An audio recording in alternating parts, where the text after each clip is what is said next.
Take two. Where do I start with this film? We could start by saying that it was destroyed by a bunch of reviewers and all that other stuff, and they might be right in bashing it. The originality of this film is not existent. From book form to movie form, you could say that this film is the stand for the modern age. Though the stand is still the stand of the modern age. One is a cell phone pandemic craziness, and the other is a superflu pandemic craziness. Both of them have to deal with some strange dude who's usually wearing red, a Randall flag in the stand, and the president of the internet for the cell. We have John Cusack, who's basically the Stu Redman of this film series, though probably not series, but I want to call it a series because so many of these movies / books are all the same story, just told in a different way. This movie is The Stand, told in a different way. There's a little bit of the Matrix in here, though. There's a little bit of the Matrix in here, so we're going to talk about what that means, what it means, what all this bullshit means. Okay?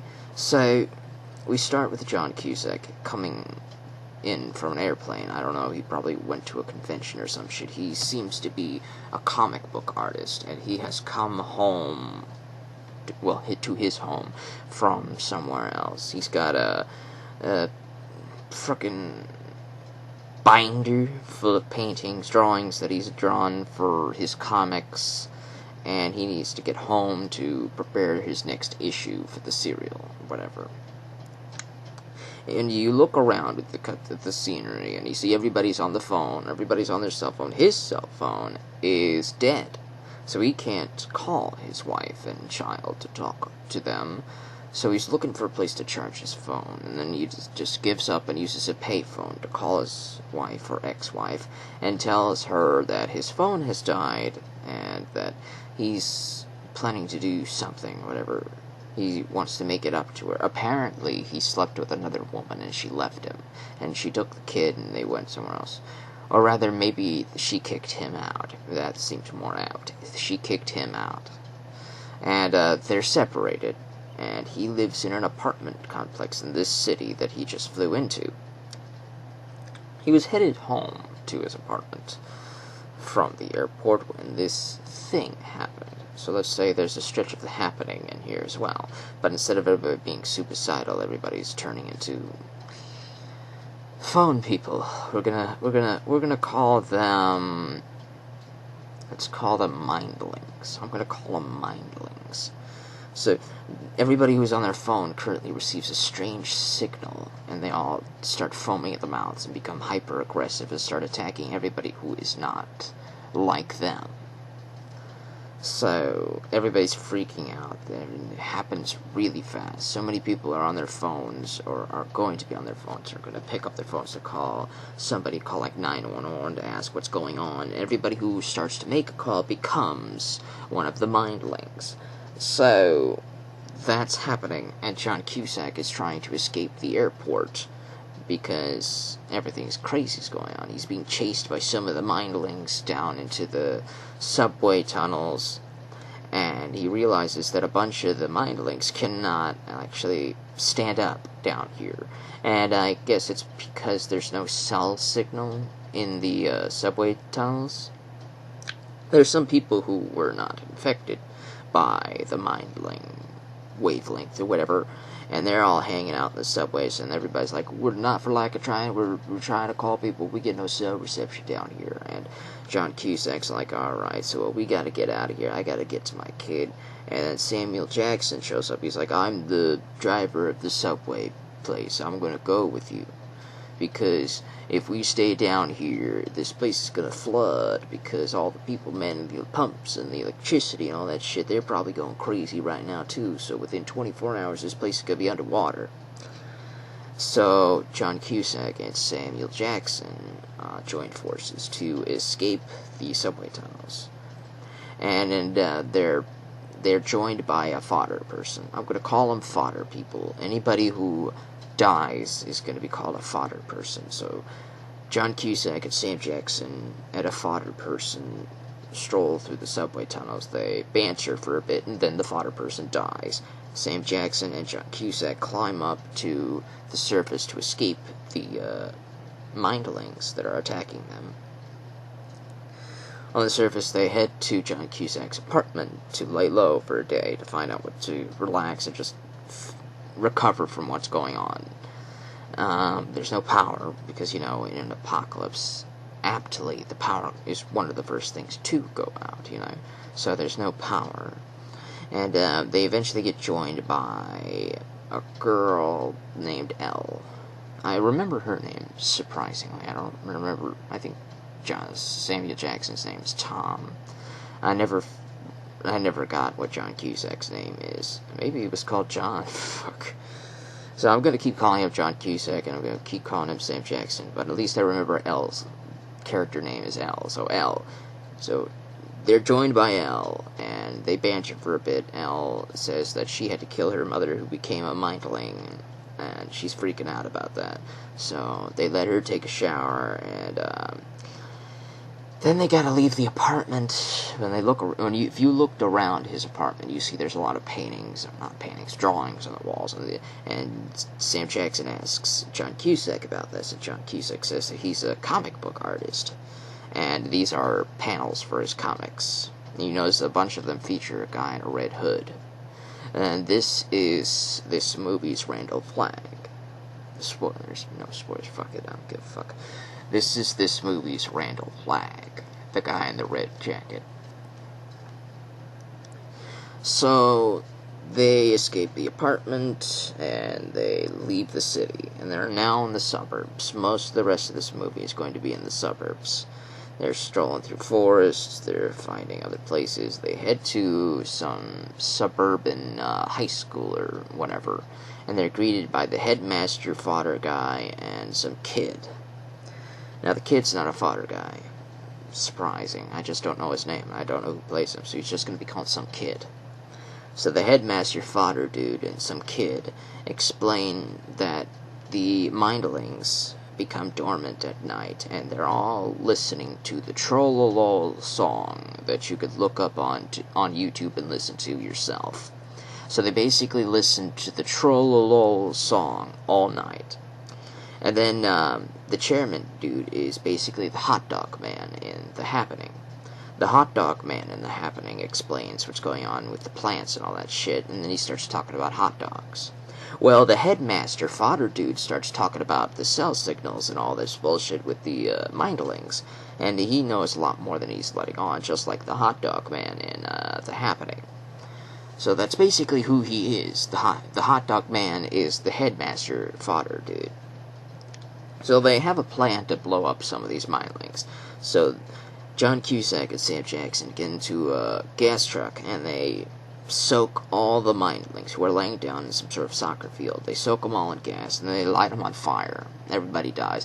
And it's very satisfying because, these are the bad guys. The bad guys gotta die. These are all zombies, They're basically zombies at this point, so we gotta kill all the zombies. We gotta get them out of here. We gotta get them all out of here. We gotta get every single one of them out of here so that there's no more left, right? That's what you do. So that's what they're doing. And it works. They all die. And then they go off on their merry way. But in the crossfire, there's an explosion, and the headmaster fodder dude dies. Oh dear. So they pick up the kid, and the four of them are back on the road again, and they're trying to find another place. They find a pub out in the middle of nowhere, and they see that there's some people that are not mindlings in the pub. There is an Irish fodder dude, an old blonde lady fodder girl, and some other dude in a green shirt who's a fodder dude. They're all fodder, which means they're gonna die soon. They're all fodder. Everybody's fucking fodder. So they banter for a bit. They have a little night of relaxation. They listen to some music on an old jukebox. And John Cusack explains that he's been seeing the red shirt dude in his dreams a lot. And Sam Jackson, Elle, and the kid all explain that they've had similar dreams, but in different contexts. They all have been seeing this dude. Now, if you've read The Stand, or if you've watched The Stand, a miniseries, you would understand that Randall Flagg also appeared in everybody's dreams and is a form of nightmare, and he's been bickering with everybody as well. So, Randall Flagg would often tell people to head to Las Vegas, and the grandmother Malkin lady, whatever the fuck her name is, the old lady would tell them, you come see me, and we're all gonna go to Boulder, Colorado. So the good people go to Boulder, Colorado, and the bad people go to Las Vegas. The people who are following Randall Flagg, the survivors who did not get sick with the super flu. So that's the difference in The Stand. The Stand kills off most of the people and then splits up the rest of them between Las Vegas and Boulder, Colorado. In Cell, Randall Flagg's minions are all the mindlings, and all of the old lady's people are John Cusack and the survivors. So that's that story. But it's basically the same thing. Randall Flagg in The Stand is the red shirt dude in Cell. And that's why they're dreaming about him, because it's basically the same fucker. It's the same guy. So John Cusack explains that he had dreams about this guy long before the outbreak of the cell phone bullshit happened.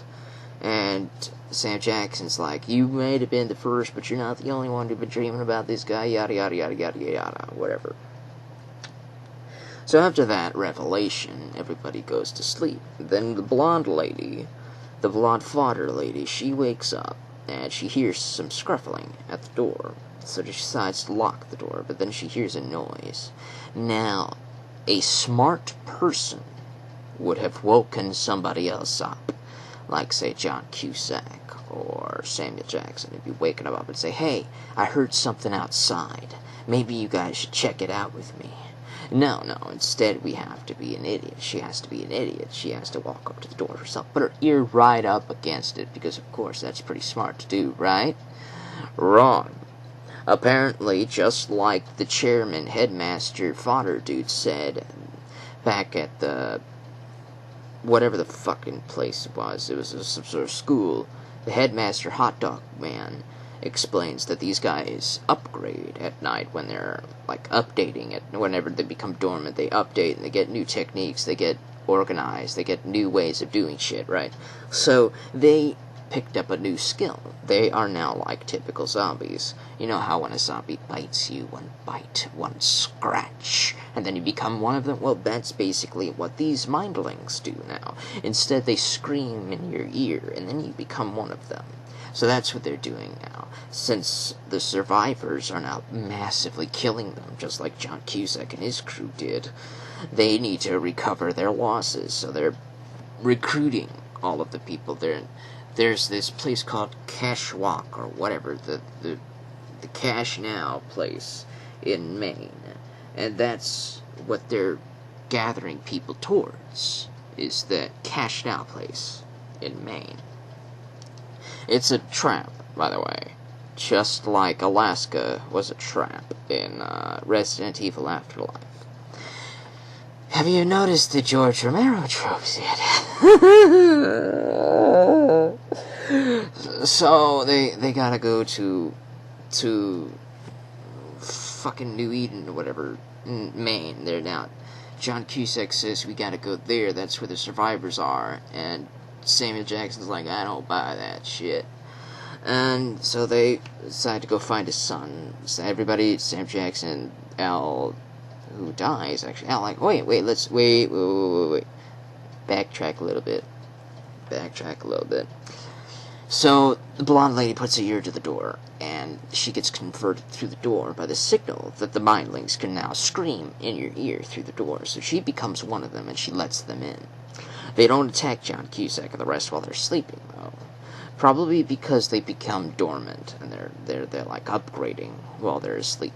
Maybe when you're asleep, you don't send off a signal in your brain. Your brain doesn't send off a signal to let the mindlings know where you are. It's kind of like a computer when it turns into sleep mode. You can't really detect it when it's down there. You gotta wait for it to boot up, and then you can detect it. So that when John Cusack wakes up, that's when the mindlings, which now include the blonde lady, activate, and the people she let in also attack. But John Cusack, Sam Jackson, the kid, and end up fending everybody else off. The Irish dude dies. Oh dear. The green shirt dude dies. Oh dear. And then Elle, she gets hit in the head, and she dies. Oh dear. So now we're back down to 3. John Cusack, Sam Jackson, and the kid.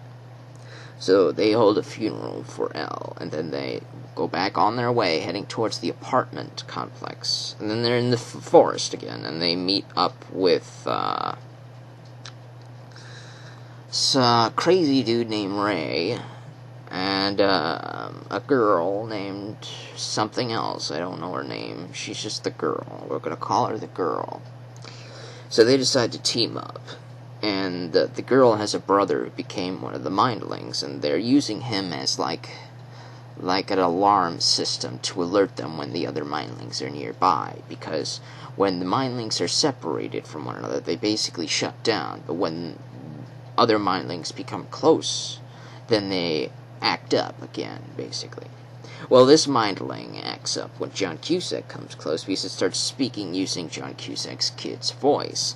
John Cusack unmasks the mindling because, I don't know, he's acting dumb. And then we gotta kill the mindling, because when they see you, all of the other mindlings can see you, because it's a hive mind. So now that they all know where John Cusack is, they all have to get into the ice cream truck and drive away, until Ray stops the car suddenly and says, "I've been awake for 7 days, man. I'm starting to see him when I'm awake. I'm starting to hallucinate, man. I'm not the blah blah blah, man. You are, man. Take this phone, man. At the end of the line, you call it, man." And then he blows himself up. So John Cusack gets back into the ice cream truck with Sam Jackson, the kid, and the girl. They're back to 4. And they make it to John Cusack's wife's house. They see a note in the fridge from John Cusack's son saying that the mother turned into a mindling, and the kid went off to Kawshawk or whatever in Maine. Cashwalk or fucking whatever. Starts with the K. He's off to the trap, basically. So John Cusack goes upstairs because he hears some thumping, and somebody in a red jacket jumps out of a closet to attack him. And then John Cusack and Sam Jackson kill this person, and it turns out to be his wife. Now, you saw it, as well as John Cusack saw it, that it looked like the president of the internet dude, the Randall Flagg version in Cell's version of Randall Flagg. It looked like that dude. And then as soon as he died, John Cusack and Sam Jackson killed him, he turned into his wife. Now this makes me think of The Matrix. Now, if you watched The Matrix, the first one at the very least, the agents are capable of assuming control of anyone plugged into the Matrix. So any NPC that Neo encounters is actually connected to the agents, and the agents can assume control of that person who is plugged into the Matrix, and basically become them, basically. Has anybody not seen The Matrix by now? I don't know. If you haven't, then go watch it, please. At least the first one. Just watch it. Man, it's good. It's very good. Very, very, very good. But basically, that's what I think Randall Flagg's, for Cell's version of Randall Flagg, is doing. He is capable of becoming any of the mindlings. Anybody currently linked up to this bullshit, he can become them. So it doesn't matter if you kill him. If there is a mindling out there, he can become them and basically reform himself back into whatever the fuck he is. That's my theory, at least. So, John Cusack and Sam Jackson go back outside. John Cusack realizes he has to go to Cashwalk, or whatever the fuck this place is, Kawshawk, or whatever the fuck this place is, in Maine. He has to go to Maine, where it's clearly a trap, to find his son. He's got to know if his son is okay. clearly I probably would have cut my losses at this point, but, John Cusack has to hold on to hope. So he's going to take that ice cream truck, which is actually juiced up to the heck with bombs, and the phone is actually connected to the bombs, and when you call it, all the bombs blow up and it'll take out half a city block. So John Cusack's going to drive this ice cream truck to this trap place, and he's going to get his son, and then he's going to escape. He's going to escape, right? Well, we're going to talk about that. This is the last time we see Sam Jackson, the kid, and the girl. So say goodbye to them. John Cusack's getting back into the ice cream truck. He's going to drive away now. John Cusack says goodbye to Sam Jackson and says, "You're the best friend a man could ever have at the end of the world." And that was touching. And John Cusack's back in the ice cream truck. He's going to drive the ice cream truck further north. And he sees some more survivors that are all heading towards Kawshock or whatever, since they're all being fucking lied to by Sal's version of Randall Flagg. So they all head to so John Cusack heads to the cell tower place, Kawshock. It's a cell tower, by the way. So and there's like thousands and thousands of people walking around this cell tower. John Cusack drives his car through this menagerie of people, and to get to the center where he sees Sal's version of Randall Flagg is waiting for him. He runs into Randall Flagg and he shoots the fuck out of him. And then he starts looking for his son, because he's a fucking idiot. Obviously his son's not here, and John Cusack's not thinking clearly. Any sane person would have just rammed the ice cream truck up to the cell tower and called the phone and blew it up. That's what any sane person would do, but John Cusack's clearly not thinking right now. He is so obsessed with finding his son that he has started to lose touch with reality. It's pretty sad to see, but it's also called plot-induced stupidity when it comes to writing. So John Cusack's plot-induced stupidity has caused him to start looking for his son in the crowd of the mindlings until he gets trampled and pushed back into the center, where he realizes that his son is right there. He's about to blow the ice cream truck up until he sees that his son is there. And he's like, "Oh, my son's okay." Instead of questioning why this is happening, he embraces his son, and suddenly all the mindlings start to scream, and his son is now screaming in his ears. So clearly that's a red flag that John Cusack is now going to become a mindling. And he pulls his son back, looking frantically at him, and then he turns to see that Randall Flagg is fine. Randall Flagg is now screaming at him as well in this digital code voice. Everybody's screaming in the digital code voice. John Cusack pulls out the phone, calls the phone. The ice cream truck blows up. The cell tower blows up. Everybody there blows up. John Cusack embraces his mindling son, and they blow up too. And then the next scene looks all surreal, like all dreamlike. John Cusack's walking down train tracks with his son, and they're heading for Samuel Jackson's place. Well, clearly anybody who watched the previous scene realized that John Cusack and the son would have been blown the fuck up, right? Clearly they didn't survive. So something must be amiss, right? Something seems to be wrong. After this scene, we go back to the cell tower place where all the people are walking around it mindlessly, and we see that John Cusack is one of the mindlings now. John Cusack has become part of them. So is all of this in his head then? Did he get turned by his son? And the last few moments of this bullshit was all in his head? I'm assuming yes. I'm gonna think yes. Here's my theory. The Randall Flagg and the cell tower is basically the Matrix, and all of the mindlings, their minds are in the Matrix now. John Cusack's mind is in the Matrix, as is his son. They're all in the Matrix now, and their bodies are now under Randall Flagg's control, while their minds get to sleep beneath the floor like in Get Out, and they're seeing shit in another new world and shit, like some sort of fake world. And their physical bodies are now under Randall Flagg's control. So they're all in the Matrix. That's what I think. It's like a Matrix. John Cusack and the kid are in a shared Matrix. They're in a shared new Earth world where everybody's at peace with one another, and they're all going to make friends and find their friends, and everybody's going to live happily ever after. when in reality they're just a bunch of shambling mindling zombies circling a cell tower, and Randall Flagg is controlling them all. And that is Cell. Isn't it depressing?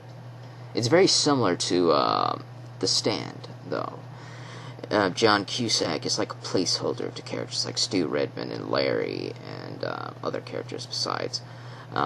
It's also very connected to The Happening. I don't know if Stephen King watched The Happening and thought it might have been a very good watch, a very good romp. I don't know. But this feels like The Stand meets The Happening. Meets Pulse, actually. If you haven't seen Pulse, it's actually a very interesting horror film. I actually really liked it. And it starts as a telecom project. And then suddenly ghosts come out of the internet and start infecting the humans. And then the humans basically kill themselves afterwards. Basically, what the ghosts in Pulse want is life. They want life. They basically steal your will to live. As soon as they take that from you, you basically have no sense of self-preservation. You just die. You just kill yourself. You have no sense of self-preservation at all. That's what happens in Pulse, and everybody starts to die, and you have to go to a place where there's no cell signal to escape the Pulse. So, Cell feels like a mix of Pulse, The Happening, and The Stand, all in one.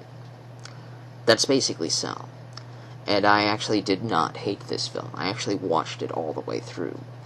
I think it's a little bit better than The Happening, because John Cusack is better than Mark Wahlberg's performance. Sam Jackson is a very good supporting lead role, whereas Mark Wahlberg's supporting cast was not as good. The kid was serviceable, but if forgettable. Elle was fantastic, she's fine, but then she dies. Randall Flagg is a better Randall Flagg than Cell's Randall Flagg, because, of course he is. If you haven't watched The Stand, it's a miniseries. It's not that bad. The first two movies, they're 4 movies. The first 2 are really good. The third one's and the fourth one, but it's a good. The book is the best. Read The Stand. You're gonna love it. Cell is basically The Stand 2.0 after Stephen King watched The Happening and Pulse. That's basically my theory. So, the ending explained John Cusack's brain is in the Matrix with his sons, and there was no explosion. That was all in his mind, and they're now in the Matrix. And the world goes on as normal. Well, not normal, there's a bunch of mindlings circling a cell tower, but you know the idea, you get the idea. Randall Flagg's probably going to take over the world and everybody dies. At least the movie version. I hear it's incredibly different from the book. I haven't read the book. But that is Cell. I wouldn't give it an F like everybody else does. I wouldn't even give it a D like everybody else does. I would give it a nice, passable C. Right smack damn in the middle of watchable and unwatchable. You have to have a certain preference, a certain mindset to watch these types of movies. If you can watch Pacific Rim 2, if you can watch the Transformers movies, if you thought The Happening was a damn hilariously good romp, you could probably watch Cell. You could probably watch Cell and think that it might have even been better than The Happening. And it is. But just barely. I still like The Happening, though. I love The Happening. It's a hilarious movie. This movie wasn't hilarious in that way. At least not to me. I didn't laugh at this film. I actually enjoyed quite a bit of it. But it's basically The Stand meets The Happening meets Pulse. And I would recommend you watch all 3 of those other things. And remember, be more imaginative than this. Don't just make another Stand. Make something unique.